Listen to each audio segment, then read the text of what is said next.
தேவையில்லாத மக்களோடு நீங்கள் கை கோர்த்து கொண்டு இருக்கிற வரைக்கும் நீங்கள் எடுக்கிற எல்லா வெற்றிகளுமே தோல்வியை போல் இருக்கும்.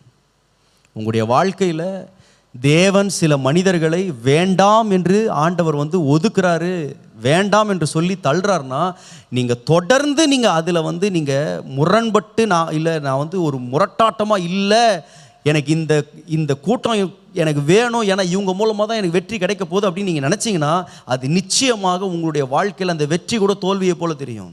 நான் முன்னாடி ஒரு செய்தி பேசினேன், ஞாபகம் இருக்குது. நம்முடைய படகுல இருக்கிற யோனாவை தூக்கி போடாமல் ஒரு நாளும் படகு என்ன ஆகாது, அமைதியாகாது. இன்றைக்கி நிறைய பேருடைய வாழ்க்கையில் சில யோனாக்கள் உள்ள உக்காந்துக்கிட்டு அவங்க பண்ணுற அட்டகாசம் இருக்கே, உங்களுக்கு நல்லா தெரியும். என்னுடைய புயல், என்னுடைய படகு, அந்த ஜனங்களை பார்த்தீங்கன்னா நல்ல தேவபக்தி உள்ள ஜனங்கள். அந்த கப்பலில் போனாங்க பார்த்தீங்களா, தேவன் அறியாத ஜனங்கள் ஜோம் பண்ணிகிட்டு இருக்கிறான், தேவன் அறிஞ்சவன் கீழே படுத்து தூங்கிட்டு இருக்கான். நம்முடைய வாழ்க்கையில் சில யோனாக்கள் இருப்பாங்க. நம்மளுக்கு நல்லா தெரியும், ஆண்டவர் இந்த யோனாவை நம்ம படகுல வச்சிருக்கிற வரைக்கும் நம்ம படகு சமாதானமாக போகாது, நம்ம வாழ்க்கை நிம்மதியாக இருக்காது அப்படின்றது நல்லா தெரியும். ஆனால் அந்த பகுதியில் பாருங்க, கடைசியாக அவனை தீர்மானம் பண்ணானு, எப்பா நீ எக்கடை கட்டு போ, உன்னை மீன் உழுங்குதோ, நீ நினிவேக்கு போறியோ, நீ எங்கே போறியோ, கடலுக்கு போறியோ, எங்களுக்கு பிரச்சனை இல்லை. எங்களுக்கு என்ன தேவை தெரியுமா, எங்கள் படகு அமைதியாக இருக்கணும். தூக்கி போட்டானு பாருங்க, அமைதியாச்சு. இன்றைக்கு ஆண்டவர் சிலரோட நேரடியாக பேசுகிற, there are certain people, if you are stuck with them, உங்களுடைய வெற்றிகள் கூட தோல்வியாக மாறிடும். இது நம்ம இவருடைய வாழ்க்கையை பார்க்கலாம். இந்த சிம்சோனுடைய வாழ்க்கையை பாருங்களேன். நியாயாதிபதிகள் 16ஆம் அதிகாரத்தில் இப்போ 5ஆம் வசனத்துலேருந்து ஒரு பெரிய பகுதி வாசிக்க நேரம் இல்லை. 5வது வசனத்துலேருந்து நீங்கள் பார்த்தீங்கன்னா, இப்போ பெலிஸ்தியர்கள் ஆள் அனுப்புகிறாங்க, தெலீலாள்கள் சொல்கிறாங்க, பா நீ எப்படியாச்சு அவனை நீ நயம் பண்ணி அவன் பேலன் எங்கே இருக்குன்னு கண்டுபிடிச்சிருப்பா, அவன் பேலன் எங்கே இருக்குன்னு நீ கண்டுபிடிச்சிருப்பான்னு சொல்லிட்டு காசுலாம் தரதுக்கு அவங்க எல்லாம் ஒவ்வொருவரும் 1100 வெள்ளி காசு உனக்கு கொடுப்போம் அப்படின்னு போய் பயங்கரமான ரேட்டு பேசுகிறாங்க. யாருக்கு? இவன் ஒருத்தனுடைய ஸ்ட்ரென்த்தை கண்டுபிடிக்கிறதுக்கு, இவனுடைய பேலன் எங்கே இருக்குன்னு கண்டுபிடிக்கிறது. இப்போ இந்த அம்மா காசை வாங்கிட்டு இந்த அம்மா என்ன பண்ணுறாங்க, இவன்கிட்ட போய் இவன் அதாவது உயிருக்கு உயிராக நேசிக்கிறாங்க, பயங்கரமாக நேசிக்கிறான். இந்த தெலீலாள் மேலே உருகிட்டான், பயங்கர அன்பு.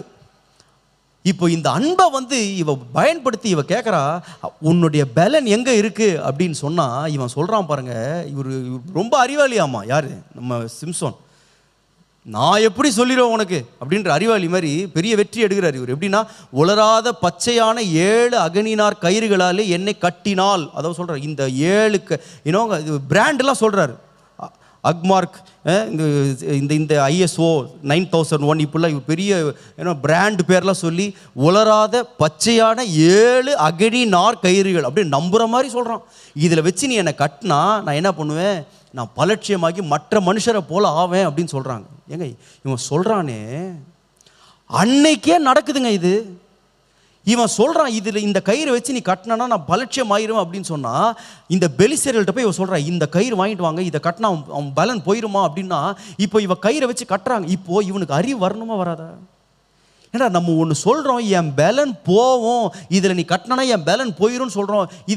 இவ அதையே செய்கிறாளே, இவ எப்படிப்பட்ட ஆளாக இருப்பான்னு இவன் யோசிச்சிருக்கணுமா யோசிக்கக்கூடாதா? இவர் உடனே என்ன பண்ணுறாரு தெரியுமா, அப்படியே நெருப்பு பட்டது போல் அப்படியே பீச்சிட்டு போகிறாரு. வெற்றி, எனக்கே வெற்றி. இந்த அம்மா பார்த்தாங்க, வெற்றியா, திருப்பி வரா, ஏம்பா என்னை இப்படி ஏமாத்துறீங்களே, எங்கே உங்கள் வெற்றி இருக்குது, எங்கே உங்கள் இருக்குது அப்படின்னா, திருப்பி அவன் சொல்கிறான் பாருங்கள் 11ஆம் வசனத்தில், ஒரு வேலைக்கும் வழங்காதிருக்கிற புது கயிறால் என்னை இருக கட்டி. இப்போ அடுத்தது சொல்ல, அடுத்த போய் இவருக்கு என்னன்னா, எப்படியாச்சும் வெற்றி எடுக்கணும். எப்படி நம்ம சொல்லி சொல்லி சொல்லி அப்படி கடைசியில் ஆஹா நான் தான் பெரிய ஹீரோ, நான் தான் எல்லாத்தையும் சமாளிக்கிற, எல்லாத்தையும் ஜெயிக்கிற ஆள், வெற்றி எடுக்கணும், இந்த புது கயிறுனால கட்ட. இப்போ உடனே அடுத்த நாள் பார்த்தா புது கயிறுனால திருப்பி. இப்போ இவனுக்கு யோசிக்கணுமா, ஏன்பா இந்த பொண்ணு ஒரு முடிவோடு இருக்கிறா, நான் என்ன சொன்னாலும் இவ செய்ய போகிறா, என் பலனை எடுக்கிறதுக்கு இவ யோசிக்கிறா. ஆனால் பாருங்கள், அறிவே இல்லாமல் திருப்பி பாருங்கள், இப்போ திருப்பி 2வது வாட்டி தப்பிச்சிடாரு. இப்போ 3வது வாட்டி இப்போ ரொம்ப க்ளோஸாக வரான். இப்போ இவ்வளோ நாள் சரீரத்தை கட்டுன்னு சொன்னான், இப்போ எங்கே வந்துட்டான் தெரியுமா? 3வது பாருங்க, நீ என் தலைமயிரின் 7 ஜடைகளை நெசவு நூல் பாவோட பின்னி. இப்போ பார்த்தீங்கன்னா ஃபர்ஸ்ட் உடம்புல ஆரம்பிச்சது. இப்போ அவன் பலன் எங்க இருக்கிறோ பக்கத்தில் வராரு இவரு. இப்போ இங்க ட்ரை பண்ணி பார்ப்போம். நம்ம பலன் இங்க இருக்கு, ஆனால் ஃபுல்லா சொல்ல வேணாம், பாதி சொல்லுவோம். எதுக்கு தெரியுமா? வெற்றி எடுக்கணுன்ற ஒரு ஆசை. பாருங்க, இவன் சொல்றான், இவ அதே பண்றாங்க, அதே பண்ணா இப்போ 3வது வாட்டியும் ஜெயிச்சிட்டாரு. இப்போ இவன் சொல்றான், இந்த அம்மா சொல்றா, நீ என்னை எவ்வளோ என்னை பரியாசப்படுத்துற, இவ ஒவ்வொரு நாளும் அலட்டிக்கிட்டே இருக்கிறா. கடைசியில் பாருங்க, இவன் எதை வெற்றியா இவன் ஃபர்ஸ்ட் பார்த்தானோ, எந்த ஜனங்கள் அவன் கூட இருக்கக்கூடாதோ, இவனுக்கு நல்லா தெரியும் இந்த பிள்ளை என் கூட இருக்கிற வரைக்கும் நான் வந்து என் வாழ்க்கையில் வந்து நான் முன்னேற முடியாது. இது வந்து ஒரு டேஞ்சரஸ் growth. இது வந்து ஒரு அபாயமான ஆபத்தான ஒரு வளர்ச்சி அப்படின்றத அவன் கண்டுக்காம கடைசியில் தான் இருதயத்தையெல்லாம் கொட்டிட்டாங்க. கடைசியில் பார்க்குறோம், அவன் மற்ற மனுஷரை போல கண்கள் எல்லாம் பிடுங்கப்பட்டு அவன் வாழ்க்கை முடிகிறதை நாம் பார்க்குறோம். அவன் நினச்சான், நான் ஜெயிச்சுக்கிட்டே இருக்கிறேன், இவங்க கூட இருந்தாலும் நம்மளுக்கு வெற்றி வருதுங்க, இவங்க தவறான ஆள்னு எனக்கு தெரியும், இந்த பொண்ணுக்கும் எனக்கும் சம்மந்தம் இல்லை, இந்த பொண்ணு வந்து ஒரு மோசமான பிள்ளை, இந்த பிள்ளை ஏதோ ஒரு காரணத்துக்காக என் பலனை வாங்க நினைக்குது. ஏங்க, அவன் வந்து அவ்வளோ முட்டாளாக இருந்திருக்க முடியாது, கண்டிப்பாக இல்லை, இவ்வளோ முட்டாளாக இருந்திருக்க முடியும். அவனுக்கு நல்லா தெரியும், இவ ஏதோ ஒரு காரியத்தை எனக்கு தீமை செஞ்சுக்கிட்டு இருக்கிறா, என் கூடவே இருந்துட்டு எனக்கு குழி பறிக்கிறான்னு அவனுக்கு நல்லா தெரியும். ஏன்னா சொன்னதெல்லாம் நடக்குதுங்க. இவன் எதெல்லாம் என் பலன் போவும்னு சொல்கிறானோ அது எல்லாத்தையும் அவள் செஞ்சுக்கிட்டே இருக்கிறா. ஆனால் இவ அவளை துரத்தாம உண்மையை வளரணும். யாருக்கிட்ட தன்னுடைய இருதயத்தை திறக்கக்கூடாதோ, யாருக்கிட்ட இந்த ரகசியத்தை பேசக்கூடாதோ, அந்த ரகசியத்தை தவறான நபர்களை, தூக்கி எறிய வேண்டிய நபர்கள் மேலே தன்னுடைய நம்பிக்கையை வச்சான் பாருங்களேன். தன்னுடைய ட்ரஸ்ட்டை கொட்டினான்.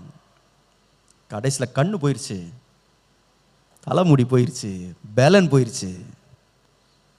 நான் 3 காரியங்கள் உங்களோட நீ பேசினேன். முதலாவது, என் வெற்றியோட பாவத்தின் கரை இருக்கா? பாவத்தின் கரங்களோட நான் வெற்றி எடுக்கணும்னு நினச்சேன்னா அதனுடைய முடிவு தோல்வி. 2வது, என்னுடைய கடந்த காலத்தில் நடந்த ஏதோ ஒன்றை நான் அதை மாற்றி அதை வெற்றியாக மாற்றணும், அதை விட்டு என்னால் வெளியே வர முடியாது, அது ஒரு பழி வாங்குகிற ஒரு படலமாக, ஒரு பழி வாங்குகிற ஒரு தோரணத்தோடு நான் வந்து இதை நான் கடந்து போகணும், இதை வந்து நான் செய்யணும் அப்படின்னு நினச்சிங்கன்னா அதனுடைய முடிவு ஒரு மிகப்பெரிய தோல்வி. It's a big loss. அது ஒருவேளை உங்களுக்கு ரொம்ப என்டர்டெய்னிங்காக இருக்கலாம், ஆனால் உங்களை சுற்றி இருக்கிற குடும்பத்துக்கு அது மிகப்பெரிய வேதனையை கொடுக்கும் அப்படின்றத மறந்துடாதீங்க. Don't ever forget. இந்த சிம்சோனுடைய வாழ்க்கையில் யாரோ ஒரு பொண்ணு அந்த பொண்ணோட வீட்டை கொளுத்திட்டாங்கன்னு இவர் போய் சண்டை போட்டு இந்த ஜனங்க சொல்கிறாங்க, ஐயா வேணாம் ஐயா, விட்டுருங்க ஐயா. இன்னைக்கு ஆண்டவர் சிலரோட பேசுகிறார், விட்டுருங்கப்பா, அந்த பிரச்சனையை விட்டுருங்கப்பா, அவங்க எடுத்துட்டு போட்டும்பா, அந்த ஒரு அடி நிலம் போனால் போதுப்பா, சமாதானத்தோடு வாழுங்கப்பா. ஏன்பா போய் இந்த வெற்றிக்காக இவ்வளோ கஷ்டப்பட்டு வெற்றிக்காக பின்னாடி போய் கடைசியில் உங்கள் குடும்பத்தின் சமாதானத்தை, உங்களுடைய குடும்பத்தினுடைய நிம்மதியை, உங்களுடைய தனிப்பட்ட நிம்மதியை எல்லாத்தையும் இழந்து எதுக்குப்பா? அப்படி ஒரு வெற்றி வேணாம். You don't need that victory. உங்கள் சமாதானத்தை கெடுத்து பலருடைய வாழ்க்கையை வேதனைப்படுத்தி உங்களுக்கு கிடைக்கிற அந்த வெற்றி வேணாம். நீங்கள் ஆண்டவர் சிலரோடு பேசுகிறார், ஜஸ்ட் லீவ் இட். நீங்கள் அந்த பழைய காரியங்களோடு அந்த கடந்த காலத்தோடையே நீங்கள் வாழணும்னு நினச்சிங்கன்னா, எப்படியாச்சும் அந்த வெற்றி எடுத்தே ஆகணும்னு நினச்சிங்கன்னா, நீங்கள் இன்றைக்கி நிகழ்காலத்தில் தேவன் உங்களுக்கு வைத்திருக்கிற காரியங்களை இழந்துருவீங்க. நான் சொன்னது போல் ஆண்டு ஒரு புதிய காரியத்தை ஏற்படுத்தணும்னா ஆண்டு சொல்கிறார், நீ முந்தினவைகளை யோசிக்காது, பூர்வமானவைகளை சிந்திக்காது. Don't be stuck in the past. And finally, don't be stuck with unnecessary people. உங்களுக்கு தெரியும், இவங்க தேவையில்லாத நபர்கள் என் வாழ்க்கையில், என் வாழ்க்கையை அழிக்க நினைக்கிற நபர்கள், கூட இருந்து குழி பறிக்கிற நபர்கள். ஆண்டவர் சொல்றாரு, டோன்ட் பி ஸ்டக். அவர்கள் மூலமாக கிடைக்கிற வெற்றி வேணாம். I don't need victories with them. ஏன்னா வெற்றி போல தெரிகிறது, கடைசியில் தலையே போயிடும்.